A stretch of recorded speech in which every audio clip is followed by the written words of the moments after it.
त्या मुंजाने त्या कशा पद्धतीने हिप्नोटाईज केलं मला माहित नाही, पण ती पोरगी ह्याला पसंत पडली. येवला वैजापूरमध्ये आघोर नावाचं एक गाव आहे. संतोष भाऊ म्हणून एक इसम आहे, ते आपले शिष्य मंडळी आहे आणि रोठे परिवार, त्या परिवाराचं नाव रोठे परिवार आहे. तर त्या मुंजाची मी ट्राय तिथं घेतली. ॲक्च्युली त्या मुलाचं लग्नच होत नव्हतं, ऋषी नाव आहे त्याचं. मी काय केलं,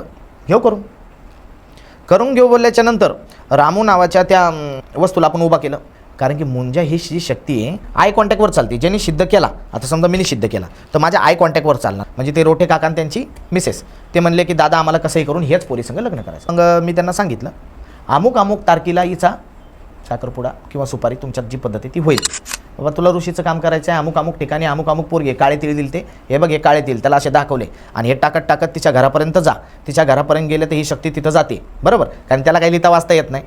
ती तिथं गेल्याच्या त्याला फोटो दाखवलाच होता. ती पोरगी बघितली. त्या पोरीला त्यांनी कोणत्या पद्धतीने हिप्नोटाईज, आपण त्याला हिप्नोटाईज बोलू शकतो या कोणताही वेगळा जो वर्ड आहे ते घेऊ शकतो. त्या मुंजाने त्या कशा पद्धतीने हिप्नोटाईज केलं मला माहीत नाही, पण ती पोरगी ह्याला पसंत पडली आणि हा पोरीला पसंत पडला. मामाची अडचण होती तो बाजूला झाला. म्हणजे लग्न फिक्स झालं, तारीख धरली. त्यांचं लग्न मी ज्या तारखेला सांगितलं होतं त्याच तारखेला जमलं होतं. बापरे. म्हणजे त्या मुंजाचा जो शब्द माझ्या मुखातून निघलं ना, आय कॉन्टॅक्ट जे झालं आणि जेव्हा आपण त्याला बोललो ना अमुक रामू बेटा ह्या तारखेला हे लग्न जमलंच पाहिजे तर आपलं नाव राहीन, गुरुचं नाव राहीन तुझ्या, असं जर त्याला बोललं ना तेवढ्याच टायमात ते लग्न जमायचं. हा व्हिडिओ पूर्ण पाहण्यासाठी बायोमध्ये लिंक दिलेली आहे, लिंकवर क्लिक करा आणि मिस्ट्री टॉक्स यूट्यूब चॅनलला जाऊन पूर्ण व्हिडिओ पहा.